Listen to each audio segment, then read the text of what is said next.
مشاهدينا الكرام، في الشارع الثقافي تنوع وثراء. دعونا هذه المرة نقدم لحضراتكم هذه الحلقة عن الوعي القانوني والثقافة القانونية وكيف تحمي الإنسان من الوقوع في الخطأ والزلل. كونوا معنا وتابعونا.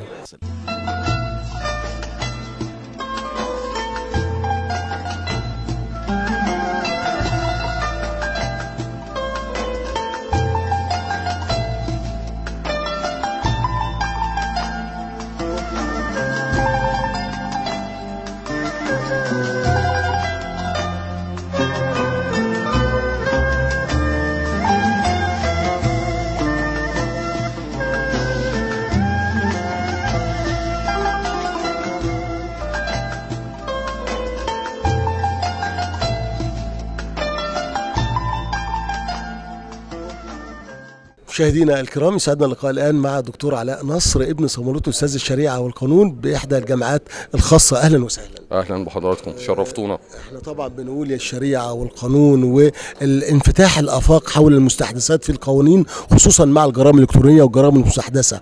أعتقد حضور حضرتك للملتقى ده برضو الوعي القانوني لكل، حتى الفرد العادي محتاج ان هو يعرف المستحدثات وكيف يواجهها. إلى أي مدى حضرتك بتتجاوب مع هذه الحقيقة؟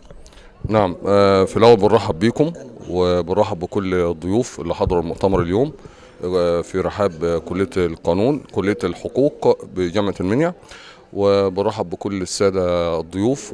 ولكن هو الآن نحن في عصر ثورة المعرفة والتكنولوجيا، فلازم يكون في تعاون على مستوى العالم في كل الجامعات، خاصة في كليات الحقوق، من باب وتعاونوا على البر والتقوى، من باب تلقيح الأفكار. فاحتكاك الفكر بالفكر يولد المزيد من الأفكار، وده ما تقوم عليه فكرة اليوم في اجتماع عمداء كليات الشريعة والقانون وعمداء كليات الحقوق على مستوى العالم العربي والأفريقي والأسيوي. ده شيء كويس، يعني شيء طيب، ويعني يوحد الجهود، وتضافر الجهود يؤدي إلى يعني اتجاه موحد للجميع للقضاء على الجرائم على مستوى العالم، خاصة المستحدثة الآن في الثورة الرقمية وعالم الذكاء الاصطناعي.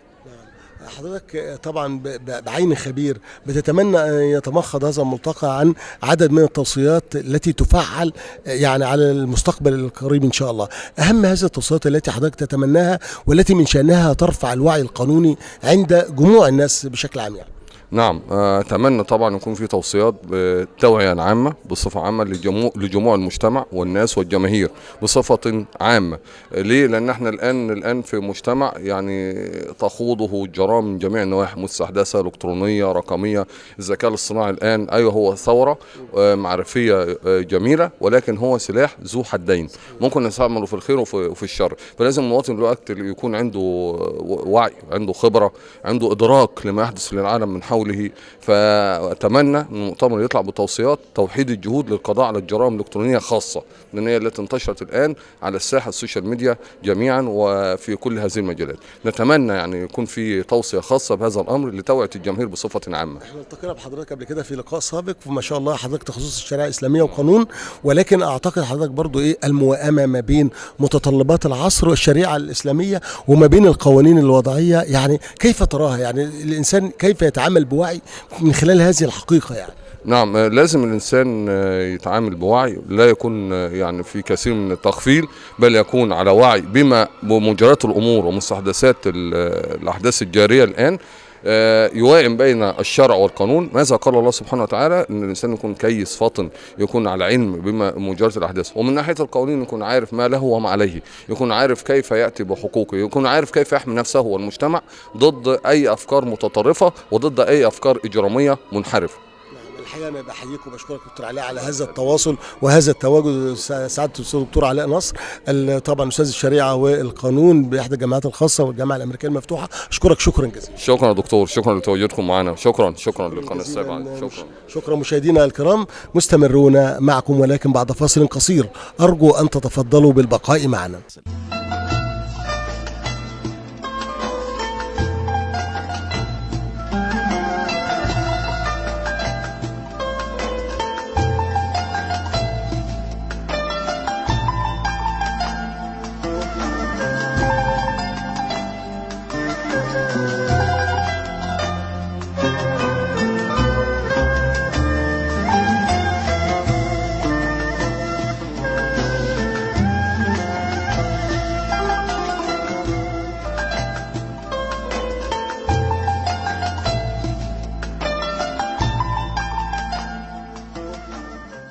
مشاهدينا الكرام، ونحن في الملتقى السنوي لعمداء كليات الحقوق القانون العربية، يسعدنا اللقاء مع أحد الطلبة السودانيين في كلية الحقوق جامعة المنيا. أتعرف عليك. السلام عليكم. عليكم السلام ورحمة الله. مرحبا، أتعرف عليك. أنا واب محمد الفكي من السودان، وبدرس في سنة تانية في كلية الحقوق جامعة المنيا. أهلا وسهلا. أول مرة تحضر الملتقى؟ أيوة أول مرة.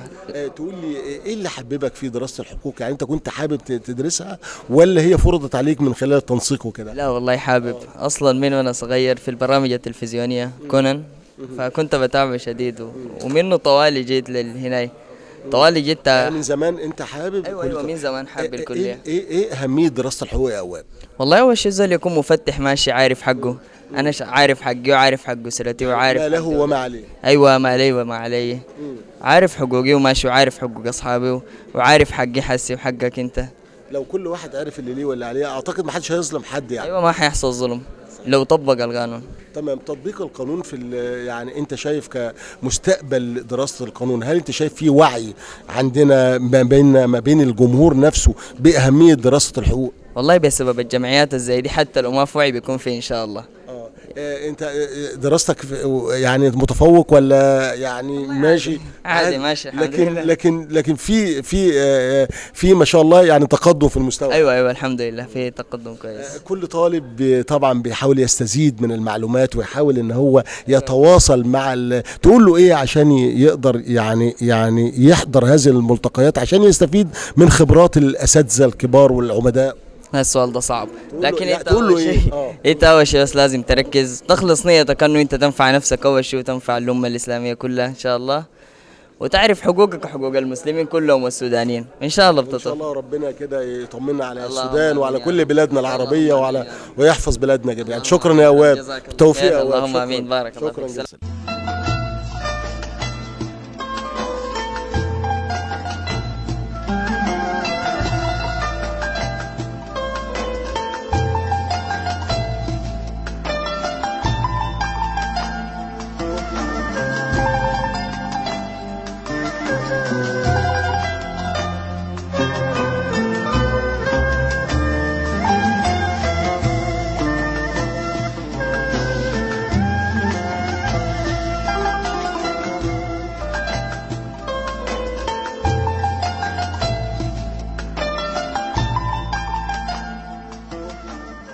مشاهدينا الكرام، متواصلون مع حضراتكم وهذه اللقاءات حول الملتقى السنوي الدولي لعمداء كليات الحقوق والقانون في الدول العربية، ومعانا وفد من المملكة العربية السعودية الشقيقة. السلام عليكم. وعليكم السلام ورحمة الله وبركاته. عليك. دكتور عيدان الخثعمي، ماجستير طب أسنان هنا في دراسات عليا في جامعة المنيا. أهلا وسهلا. دكتور عبد العزيز بن سعد الشهراني، ماجستير طب أسنان تقويم. أهلا بك دكتور عبد العزيز. دكتور مجول سعيد تهامي الحصيني، كلية طب بشري جامعة المنيا. اهلا وسهلا. طبعا يعني اكيد الملتقى ده الخاص بعمداء كليات الحقوق، اعتقد انتوا اكتر ناس مستفيده منه، لانك بتحاول تشوف الزخم والتواصل المعرفي ما بين كليات الحقوق وعمداء الكليات كممثلين لهذه الجامعات على مستوى الوطن العربي. اول مره تحضر يعني ملتقى في مثل هذا النوع يعني؟ اي نعم صحيح، هذا اول مره احضر الملتقى، وهذا ملتقى بلا شك انه مفيد صراحة للمجتمع كافة يعني. نعم. صراحة يعني. الدراسات العليا في الحقوق يعني ازاي انت بتستفيد منها وتحاول ان انت تطبق اللي بتتعلمه من خلال حضورك لهذا الملتقيات؟ والله الملتقى جميل صراحة، وكان يعني بلا شك يعني انه في المستقبل راح يفيد اي شخص يعني، حتى سواء كان في مجال الطب او في اي مجال ثاني، فهو بلا شك انه مفيد حتى للمجتمع بشكل عام. المجتمع بشكل الثقافة القانونية. صحيح. تمام. هرجع ليك استاذ عبد العزيز يعني او دكتور عبد العزيز، الثقافه القانونيه كيف تراها مهمه يعني الحفاظ على الانسان من الزلل، الوقوع في الزلل والخطا، وفي نفس الوقت التعامل بوعي مع المجتمع؟ صحيح، لا يختلف عليها اثنان، ان القانون والسياسات التشريعيه جزء لا يتجزا من موضوع اي مهنه، فارتباطنا احنا كاطباء بتقديم الخدمات الطبيه يكون فيها حفظ للحقوق للمواطن أو المستفيد من الخدمة هذه، وأيضا حفظ لحقوق الأطباء وتقديم خدمة ضمن حفظ الحقوق وضمن تقديم الخدمة ذات جودة عالية. نعم دكتور، يعني هاخد من كلامه فعلا مهم جدا. حتى لو انا طبيب مش لازم اكون حقوقي، لازم اكون عارف يعني بعض مواد القانون اللي تحميني حتى في مهنتي، اليس كذلك؟ صحيح، احنا اصلا عندنا ماده مخصصه في اللي هي القوانين الطبيه او السلوكيات الطبيه، بحيث انك تعرف اللي لك واللي عليك. فلازم تكون ثقافتك عاليه بحيث انك ما تضر المريض ولا يلحق ضرر من الوظيفه اللي انت فيها بشكل عام في الحياه الواقعيه. نعم. هل في اختلاف ما بين كليات الحقوق او القانون في مصر هنا عنها في الدول العربيه الشقيقه ومن بينها المملكه العربية السعوديه؟ والله صراحة بكل المجتمع، اللقاء الآن اللي نحضره حاليا هو للعرب كافة، فهو إن شاء الله في كل الأماكن هو نفس المنهج اللي يقدم، وكلهم أكفاء صراحة العرب. هل بتتمنى يعني نتيجة معينة أو توصية معينة تتمنى أن تراها في هذا الملتقى تفعل في بلادنا العربية؟ لا شك، مثل ما قلت سابقا، لا شك أن القانون أساس صلاح المجتمعات، فأيضا توحيد بين الدول العربية السياسات التشريعية يكون ثقافة المجتمعات متعارفة على الثقافة القانونية والتشريعية بدلا من التضارب في التشريعات والقوانين. كلمة أخيرة تقولها كده لكل طبيب يجب أن يتعرف على القانون. اتمنى منهم انهم يعني يشدون حيلهم بشكل عام في المنهج كامل، وان الماده هذه حتى لو كانت مثلا ما لها اهميه، يعني البعض يرى ان ما لها اهميه كمواد الطب، بس هي لها اهميه في حياتك الواقعيه بعدين كطبيب. تعرف اللي لك واللي عليك، لما يجيك مريض تقدم له المساعده بالطريقه الصحيحه بحيث انك ما تضر نفسك ولا مسيرتك الطبيه ابدا. نعم، شكرا لأشقائنا من المملكة العربية السعودية. مشاهدينا الكرام، متواصلون مع حضراتكم ولكن بعد فاصل قصير، كونوا معنا وتابعونا.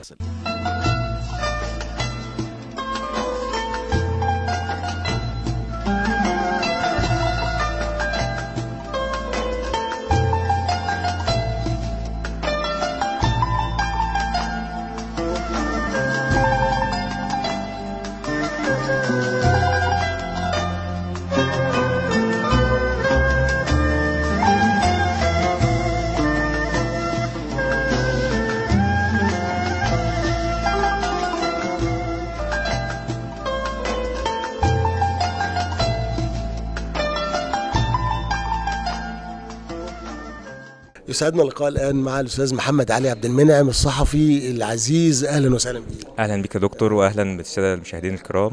أنا سعيد طبعا وجودك في أي مكان، طبعا ده بعين الصحفي اللي هو بيبقى عنده قارئ جيد لكل الفعاليات. طبعا الفعالية النهاردة بتتكلم عن هذا الملتقى لعمداء كليات الحقوق والقانون العرب على مستوى الوطن العربي. يعني أعتقد أي وعي قانوني، احنا بنتكلم عن وعي قانوني ودوره في الحفاظ على الإنسان من الوقوع في الزلل.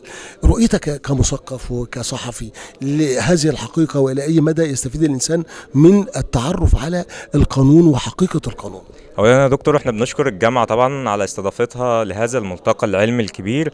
الملتقى العلمي ده بيجمع ما بين عمداء الكليات، ومش عمداء الكليات بس، انا شايف كمان طلبه، يعني طلبه من الدول العربيه، شايف السودان وشايف من بعض الدول العربيه. حاجه جميله جدا ان جامعه المنيا تستضيف هذا الملتقى، وان المنيا خاصه تشهد على ارضها هذا الملتقى، فده حاجه عظيمه جدا لتبادل الافكار والرؤى ما بين القوانين. طبعا قوانين الدول مش زي بعضها، ولكن يعني القانون المصري له طابع خاص والقانون العربي له طابع خاص، فلما اساتذه القانون يكونوا موجودين على مائده مستديره للمناقشه في القانون، وخاصه المواد القانونيه في الشامله زي قانون العقوبات وقانون الاجراءات الجنائيه وقانون الاحوال الشخصيه. وقانون الاحوال الشخصيه خاصه له طابع خاص، يعني لسه ما اصدرش التعديل بتاعه في مصر، والمصريين كلهم ينتظروا التعديل، فلما يناقشوا حاجات زي كده ويطلعوا بتوصيات، ده حاجه عظيمه جدا لتبادل الافكار والرؤى بين اساتذه القانون.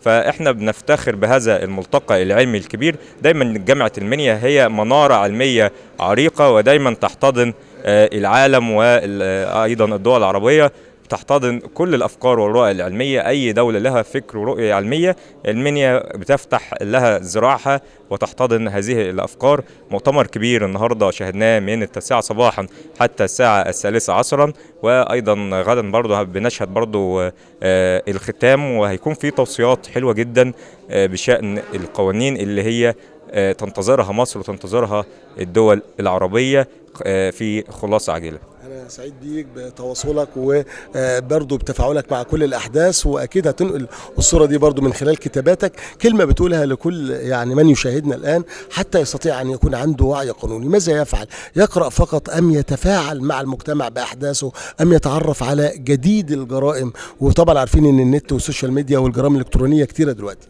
اسألوا أهل الذكر إن كنتم لا تعلمون.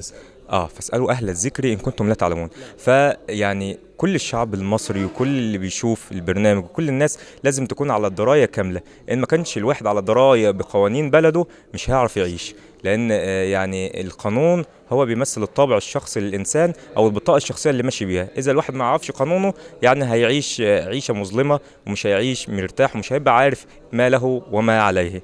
فكل الناس لازم تكون على دراية كاملة بالقوانين الخاصة ببلدها حتى تتمكن من السير في حرية مطلقة. الصحفي المتميز أستاذ محمد علي عبد المنعم، أشكرك شكرا جزيلا وأتمنى لك يا رب مزيدا من التوفيق. شكرا يا دكتور، شكرا مشاهدينا الكرام. شكرا جزيلا مشاهدينا الكرام، متواصلون مع حضراتكم ولكن بعد فاصل قصير، أرجو أن تتفضلوا بالبقاء معنا.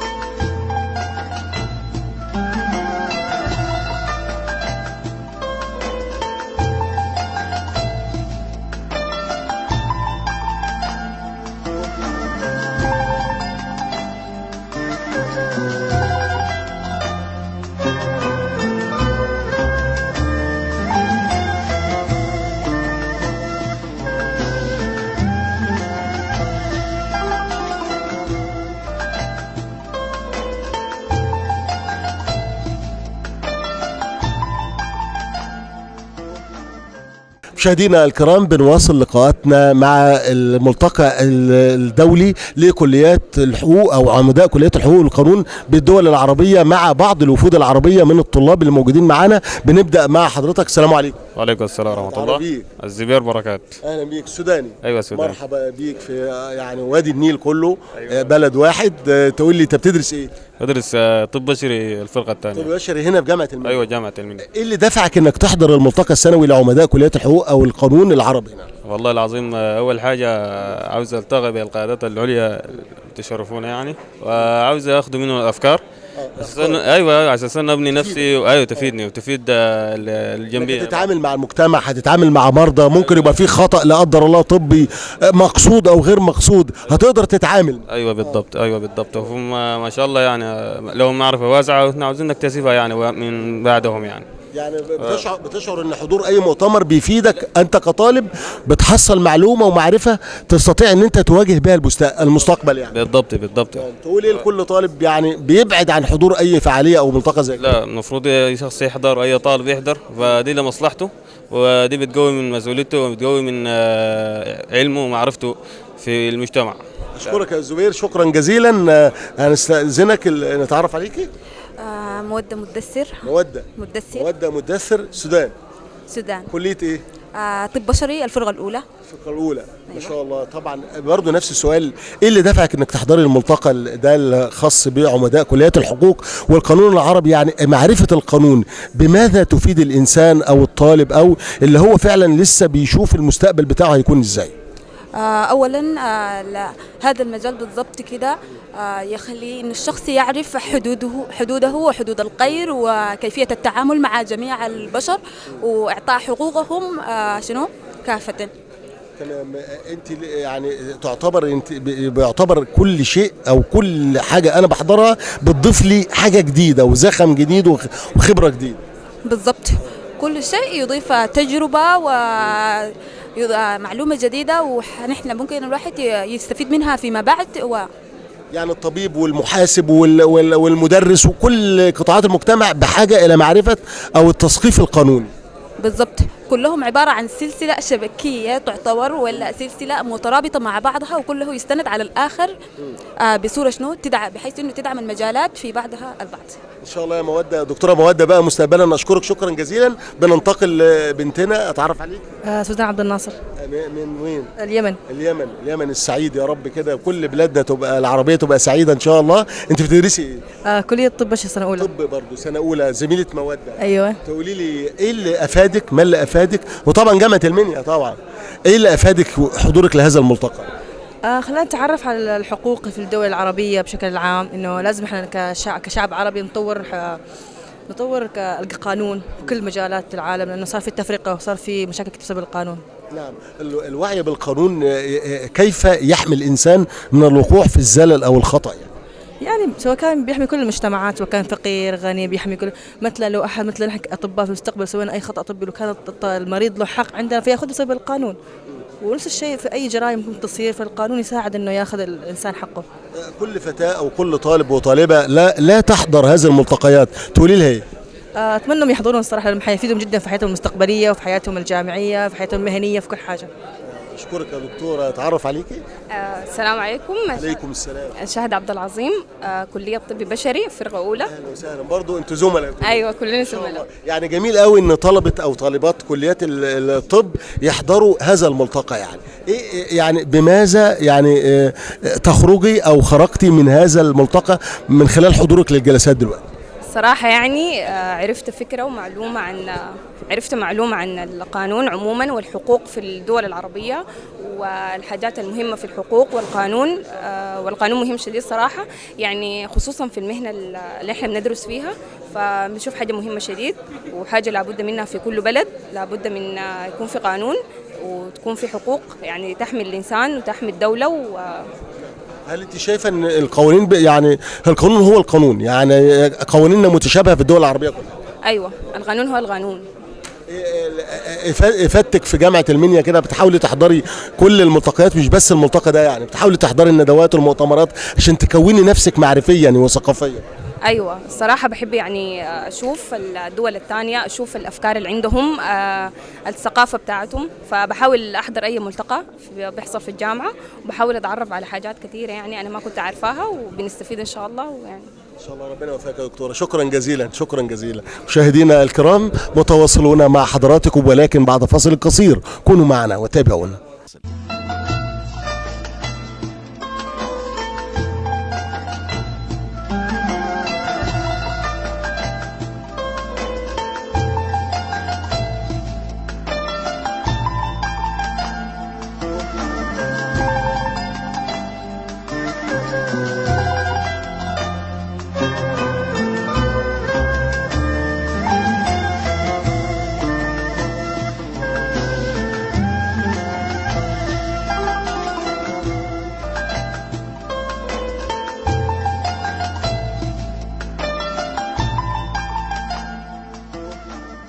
مشاهدينا الكرام، يعني فعلا الحلقه دي انا بعتز بيها جدا لانها يعني كلها او معظمها مع اخواننا الوافدين العرب اللي هم وابنائنا اللي بيدرسوا في جامعه المنيا وبيحضروا هذا الملتقى. معانا 2 من الطلاب السوريين من القوميه الكرديه اللي بنعتز بيها كلها. اهلا بيكم. اهلا بيك. اتعرف عليك. اهلا يا استاذ. الحمد لله. زياد نيشرفان. نيشرفان. ايوه يا استاذ. كليه ايه؟ في كليه طب بشري. اهلا وسهلا. دكتور محمود. برضه طب بشري. كلية طب بشري. اهلا وسهلا. تقول لي يعني طبعا ده علم سوريا طبعا، ده علم كردستان اكراد سوريا. اكراد سوريا. طيب احنا طبعا بنقول ان شاء الله نتمنى الوطن العربي كله يكون علم واحد وعملة واحدة زي الاتحاد الاوروبي كده باذن الله ان شاء الله. تقول لي بقى يعني شعورك واحساسك كده وانت حاضر وشايف التجمع ده اللي هو خاص بالقانونيين العرب كلهم. هو شعور جميل قوي، يعني الدولة تكون موحدة وزي ما قلت لي العملة تكون موحدة، واحنا مفتخرين فيكم انه استقبلتونا وقبلتوا فينا وندرس عندكم في كليات متعددة زي الطب البشري والحقوق والهندسة ومتعددة الكليات، وهو كذلك مفتخرين فيكم ومبسوطين قوي سيادتكم يعني المصرية. احنا سعداء بيك. تقول لي ماذا استفدت من حضورك لهذا الملتقى؟ والله استفدنا انه شفنا مصر مستقبلة كتير من اخوتنا العرب، مثلا دول زي السودان، زي ليبيا، زي سوريا، زي العراق. يعني فينا عندكم تنوع كبير ومستقبلين طلاب ووافدين كتير. هل معرفة القانون يبقى أعرف القانون لازم اللي بيدرس قانون بس، ولا ممكن الطبيب لازم يعرف قانون، المدرس يعرف قانون؟ على كل إنسان أن يعرف القانون سواء كان في مجالات متعددة، يعني مش شرط يكون في كلية حقوق. يبقى على الطبيب أن يعلم على القوانين، ويبقى على الأستاذ أو المعلم أو المدرس أن يعلم على القوانين في كافة متعدد الاختصاصات، يعني يعلم القوانين في مصر. يعني الوعي بالقانون بيحمي الانسان، دي حقيقه صح كده؟ صح تمام. لازم كل واحد يبقى عنده وعي قانوني. صح طبعا. القانون ما فيش دولة بدون قانون. الدولة هي القانون هو أساس الدولة. اتمنى لكم التوفيق واقامه سعيده في المنيا. شكرا جزيلا. شكرا.